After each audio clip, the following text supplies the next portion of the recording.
Welcome back. As you know, I'm Eli the Computer Guy here with the Daily Blob, where we ask the question, what happens when your AI employee just says, nah, nah, baby? What happens when your AI employee just really starts acting like an employee?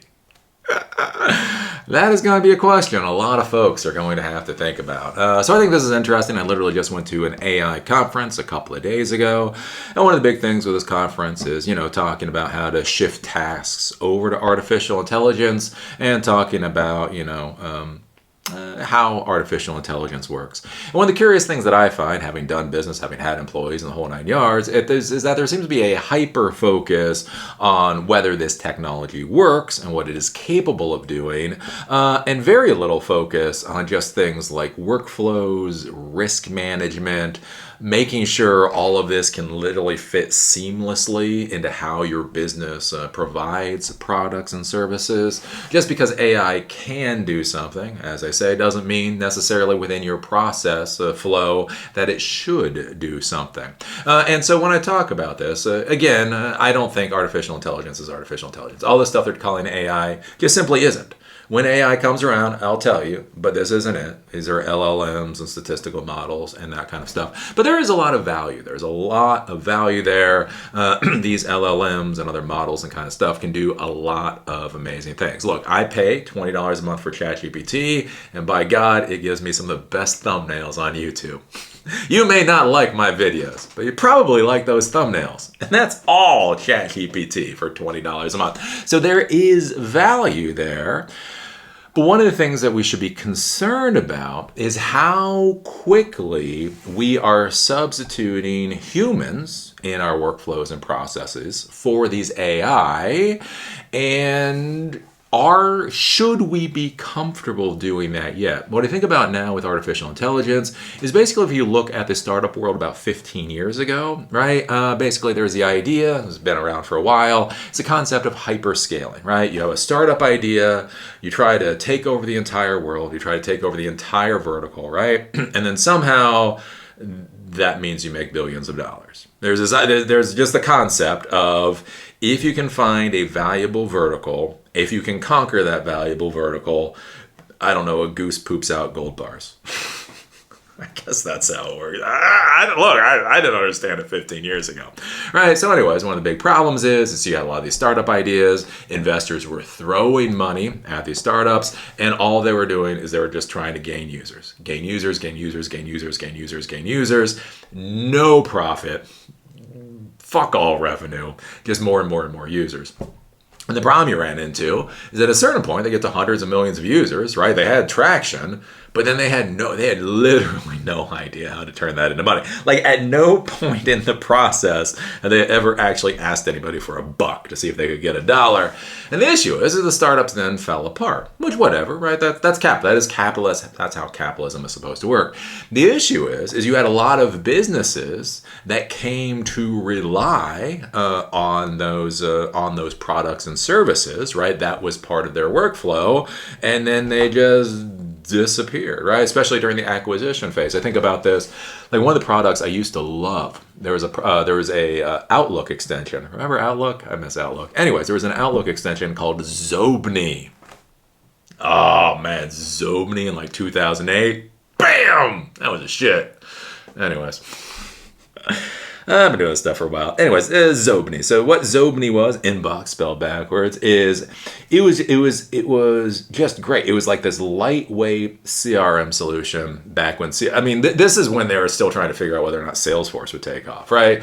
So we knew we had to have a better CRM solutions. We didn't really know what better CRM solutions looked like. And so anyways, there was a Zobni product. And so I use the shit out of Zobni, right? All the people I contact, employees, vendors, everybody else, I use Zobni. And then Yahoo bought Zobni and killed it. Like Yahoo did. Thanks, Yahoo. Yeah, why? Oh, why let a good technology company live? If you're going to die, you're going to take as many fuckers with you as possible. Anyways, right, they killed Zobni. And we saw that time and time and time again. As an old school technology professional, right? This is normal, right? You have this vertical. These verticals, people jump in, it gets overinvested, it doesn't work, and they die.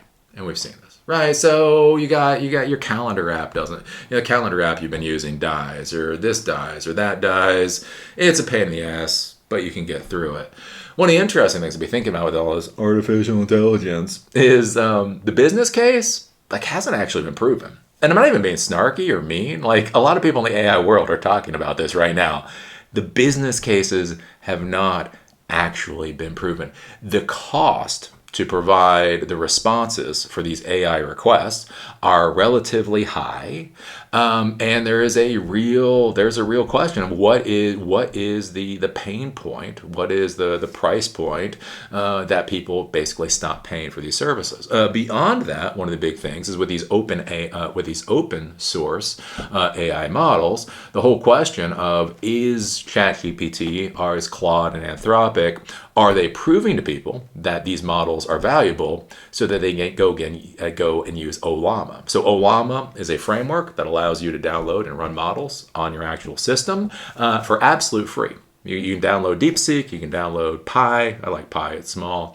You can download Llama 3. You can download these, and as long as you have enough resources on your system, you can actually run them, right? And so that's one of the things, is just because a technology is valuable doesn't mean necessarily a product is valuable, and does not necessarily mean these companies will make a hell of a lot of money.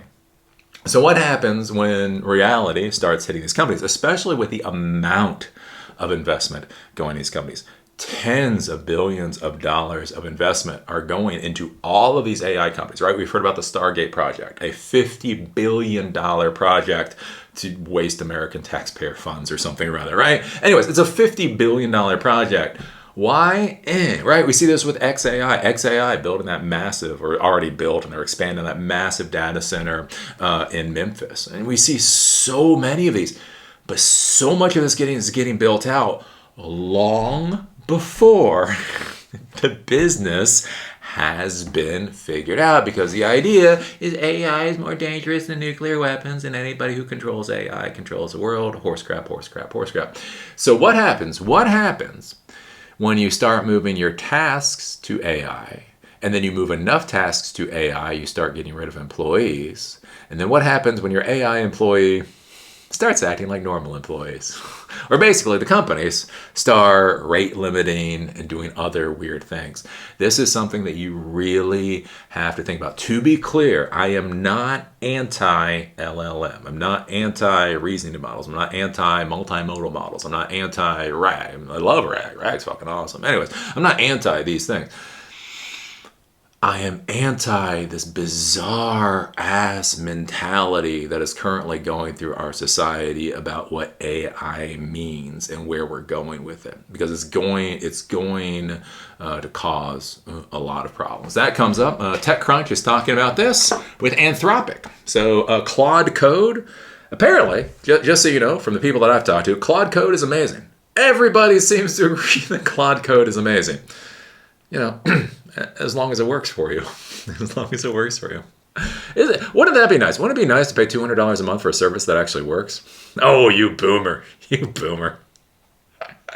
Anthropic tightens usage limits for Claude Code without telling users. And that's a big thing, right? We talk about this in the technology world. It's something called total cost of ownership, TCO.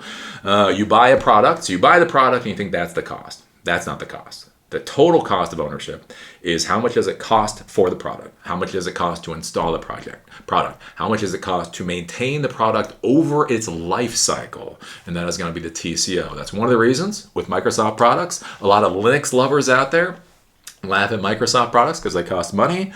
And the reality is the TCO for Microsoft servers many times is a fraction of the TCO for Linux servers in things like the enterprise world, right? Because Linux is free, but to hire people to fully support Linux is, eye bleed price sometimes. Whereas Microsoft is expensive to buy, but there's a metric crap ton of people out there that have supported Microsoft for decades at this point in time, and so it's rather easy to find support. So TCO is an important thing. And so that's going to be one thing as we move forward with these AI products, right, is basically how much are they going to cost us at the end of the day? Do you know what the cost is? That's where I talk to you folks about things like terms of service. Do you read the license? Do you read the terms of service? Do you understand what this means? We talk about this like with requests, especially we do a lot of projects for Silicon Dojo with OpenAI's API, right? And so depending on what model you use, it's going to cost you a certain amount of money, per request, basically per 750 words. And so if it's just you in your lab doing an experiment, right, it's going to cost you 10 cents. Who the fuck cares? Here's the thing. You use that exact same code in an environment, let's say for a small business, let's say for a local restaurant or something, so people can ask questions, right? That 10 cents per day maybe goes up to like $3 per day, right? That makes sense. Well, you start using basically that exact same code to do, like, let's say, a recipe website. Like, people go to the website for recipes or whatever, and all of a sudden, that $3 per day ends up being $30,000 per day, right? That's how, and that's the kind of stuff that you have to be thinking about with artificial intelligence, is at the scale that you plan to be running your systems at. What does the money look like there? And so if you don't understand things like usage limits, or they don't tell you what the actual usage limits can be, this is a hell of a risk. Since Monday morning, Claude Code users have been hit with unexpectedly restrictive usage limits. The problems, many of which have been aired on Claude Code's GitHub page, seem to be concentrated among heavy users of the service, many of whom are on the $200 a month max plan. That's the other thing to be concerned about with these AI things, right? I think they are so underpricing their offering. They're trying to get users, and they're actually trying to get some revenue. God bless them. They're trying to get revenue. But I think they're underpricing compared to what the resource requirements are, that the issue becomes, right? If I'm paying $200 a month for a service, now, look, if I use a service for free and it goes down, who cares, right? I use ChatGPT, pay $20 a month. It does actually irritate me. Like, it does get quirky every once in a while. It irritates me, but it's $20 a month. Like, can I go to another service? Yeah. Am I going to? Probably not, right? But here's the thing. You start paying hundreds of dollars a month for a service, right? You expect that damn thing to work and to remain consistent. And that's a curious thing here, is that their max plans seem to be going wonky. Users are only told, quote, Claude usage limit reached, and given a time, typically within a matter of hours, when the limit will be reset. Now think about this, right? You're going to work, you want to sit down, you want to do a coding project, you are told you have hit your limit, and then you can't use it for 3 hours. But with no explicit announcement of a change in limits, many users have concluded that their subscription has been downgraded or that their usage is being inaccurately tracked. Quote, your tracking of usage limits has changed and is no longer accurate, one user complained. There is no way in 30 minutes of a few requests I have hit the 900 messages. When reached for comment, an Anthropic representative confirmed the issue but declined to elaborate further. And this is going to become a bigger and bigger issue, where they're like, yes, we have a problem. Click. You're like, no, but what's going on here? Well, we're aware that some Claude Code users are experiencing slower response times, the representative said, and we're working to resolve these issues. But they're not saying what's going on, why it's going on, how the user can do anything about it. The change has been alarming for users who receive no advance notice of the changes and no guidance on what to expect going forward. One user who asked not to be identified said it has been impossible to advance his project since the usage limits came into effect. Quote, it just stopped the ability to make progress, he told TechCrunch. Quote, I tried Gemini and Kimi, but there's really nothing else that's competitive with the capability set of Claude Code right now. And so that's the interesting thing here, too, is with some of these AIs, as they get better doing one thing or the other, right? It's like, well, if you don't like Claude, go over and use Gemini or Kimi. It's like, yeah, but they're not as good. And that's the thing, right? If you still have all of your employees, then you can just retask your employees to do whatever. But think about if you're getting rid of employees. Think about if you're vibe coding. Think about if you're trying to create your $1 billion unicorn with one person. And all of a sudden your vibe coding platform craps the bed. These problems have emerged alongside broader issues with Anthropic's network. Many API users reported overload errors during the same period, and the company's status page shows 6 separate issues during the past 4 days. Notably, the network still shows 100% uptime for the week. While loading errors are commonplace, Anthropic's new approach to usage limits has caused significant confusion among users, many of whom were unaware that they were subject to a usage limit. Part of the confusion comes from Anthropic's pricing system, which sets tiered limits without ever guaranteeing a set level of access. The most expensive Max plan, priced at $200 a month, promises usage limits of 20 times higher than a Pro subscription. The Pro plan, in turn, offers limits 5 times higher than the free plan, but Anthropic says the free user limit, quote, will vary by demand and does not set an absolute value. The result leaves users unable to plan around the usage limits since they have no clear idea of when their service will be restricted. The $200 Max plan has been particularly popular among heavy users of the service, with some viewing the plan as unsustainable for Anthropic in the long term. The user we spoke to said the plan often allows him to make over $1,000 worth of calls. And that's the other thing. It's interesting to look at his pricing thing. Basically, he's saying, I can do $1,000 worth of calls if I've been using the API, but for only $200 a month. In a single day. As a result, he wasn't surprised usage limits were becoming more restrictive, but hoped the company would communicate the changes more clearly. Quote, just be transparent, he said. The lack of communication just causes people to lose confidence in them. And so this is going to be a big thing going forward when you look at artificial intelligence. The crux of the matter is with this is they want everything running through AI. Right? They want all of your systems running through artificial intelligence, which means everything you do as an organization is going to be running through their systems. And whether it's nefarious, whether somebody intends to do harm to somebody, or whether it's just a quirk or whatever else, just a screw up, think about what happens when all of your systems are running through somebody else's thing. That's where we talk about with AI. Because right now you might be saying, well, Office 365 or Google, all of our email runs through their systems. So if their systems go down, which they blink out every once in a while, that's the same thing. But think about this with artificial intelligence. With the AI, right? You want to have AI responding to emails. You want to have AI summarizing emails. You want to have AI looking the data going into your databases and summarizing or giving you a single pane of glass or what's going on with your organization. You want the AI to pull in all of this different information and then give you recommendations. You want AI to answer phone calls. You want AI. Think about all the things you want AI to do and realize, with ChatGPT or with OpenAI, because their API is the one I know, you can do all of that. Everything that I just said, you can completely and utterly run that through the OpenAI API, and it'll run great. It'll run great. It'll run fabulous. Up until the point that it doesn't. Up until the point that it doesn't. And what happens to you at that point? What happens when every single process in your organization runs through AI? And then the AI craps the bed. One of the things to consider is with service-oriented architecture. So when we look at architecture styles, there's mainframe, there's client-server architecture, there's microservices architecture. Basically with service-oriented architecture, maybe this would be microservices, right? The idea is that every piece of functionality is supposed to be a different service that you can connect to. And the idea with your platform is that if one fails or if one is no longer what you want to use, you can just switch to a different service, right? So I talk about this with Twilio. So let's say initially Twilio does SMS messaging. So let's say you want to be able to send SMS messages and receive SMS messages. So initially your platform doesn't have a lot of traffic, so you use Twilio. You're like, it's a well-known company, prices are fine, the service is good, so we're just going to go with Twilio. And then let's say you start getting traction, right? You go from 10 users a day to 1,000 users a day to 10,000 users a day.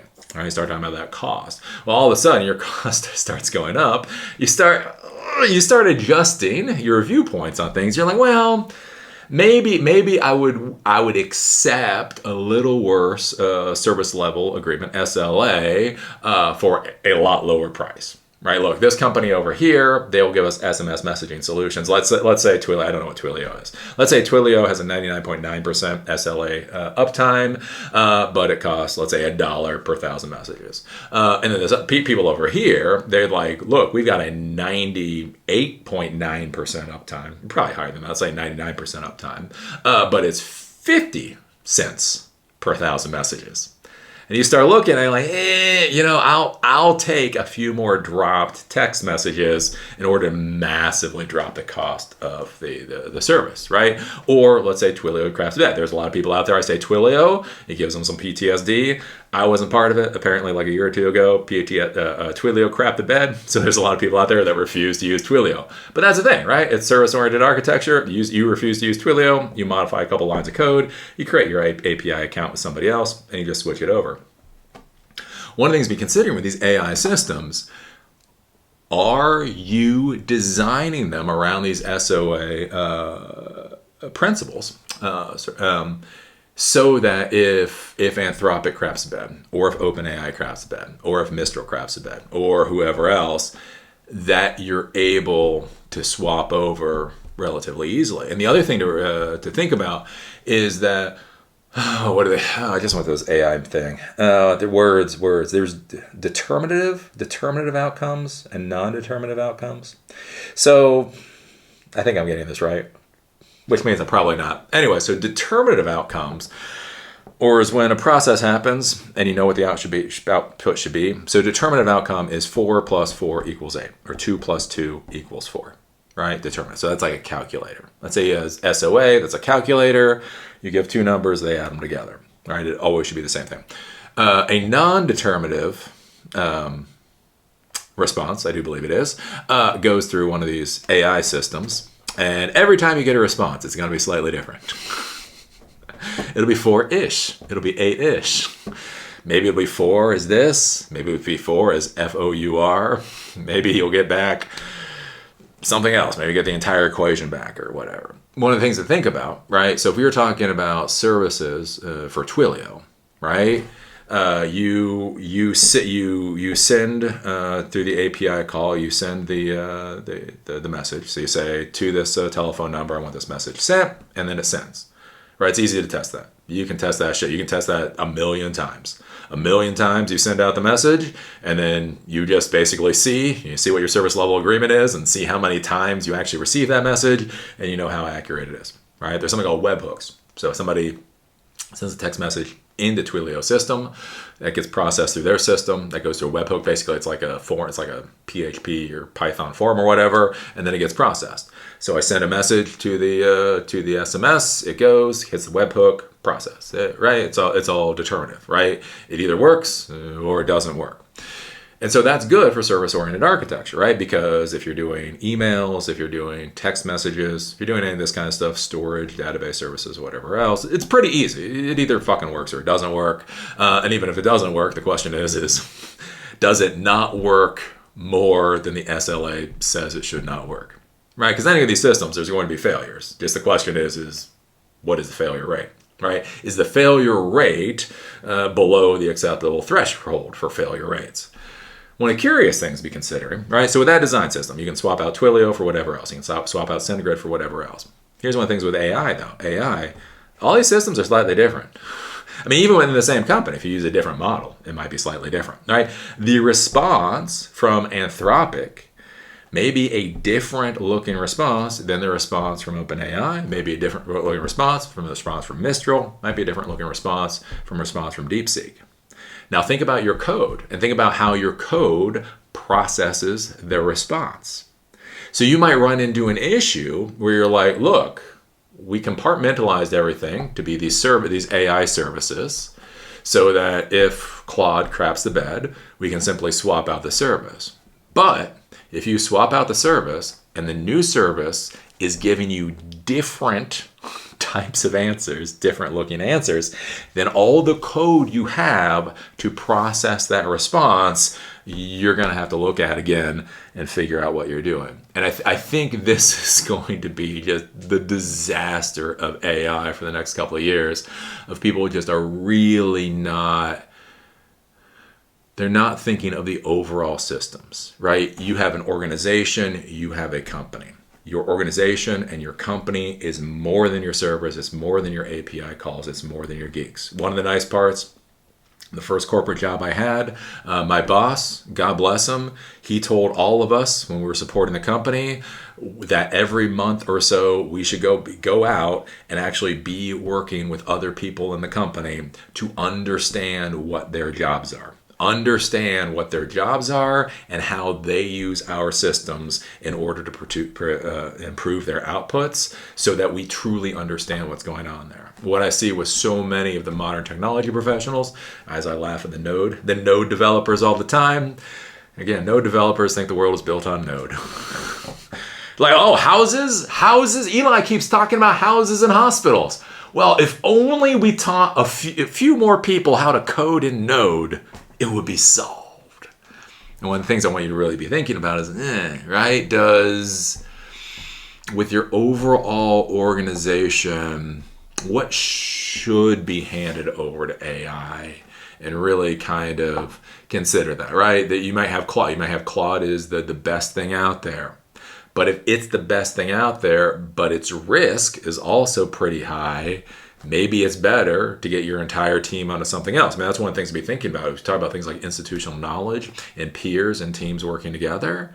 Having an entire team know a product inside and out that might be sub this other product, right? But that's risky as hell. That might make a lot more sense, right? One of the things that we think about with AI, right? ChatGPT and all this came out 2.5 years ago or whatever, really hit the mainstream. One of the questions to ask yourself is not do we not implement AI, but maybe you implement it 1 year behind, right? What if for your company, we're going to let all of these people, like there's no reason for our company to be on the cutting edge. So we're going to let these people be on the cutting edge, and we're going to be 1 year behind, right? When I got into IT, the joke that everybody actually went by was don't buy anything till version 3. Right? There's all this stuff out there, especially for Microsoft. Whatever Microsoft was putting out, just wait till version 3. Version 1 usually just was a digital brick. Version 2, would start to give you the functionality, but was quirky as a motherfucker. And generally by version 3, they had ironed it out.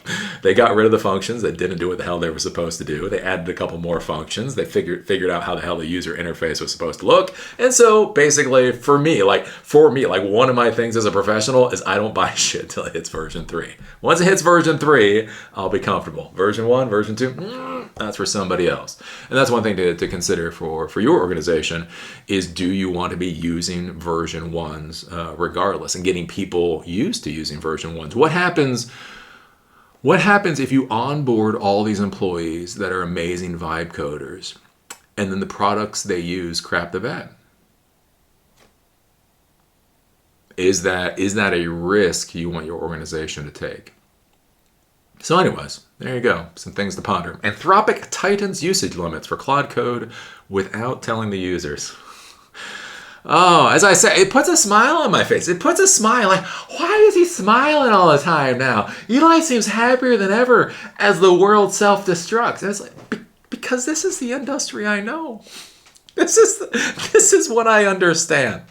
For the past 5-10 years, man, I've been listening to these damn blue hairs. These blue hairs are out there, and they're like, Eli, you don't understand. I'm a coder. That means I get avocado toast for breakfast, and I get nap pods, and I get to protest my company while the company pays me a salary. Eli, you don't understand what it's like to be a technology professional now.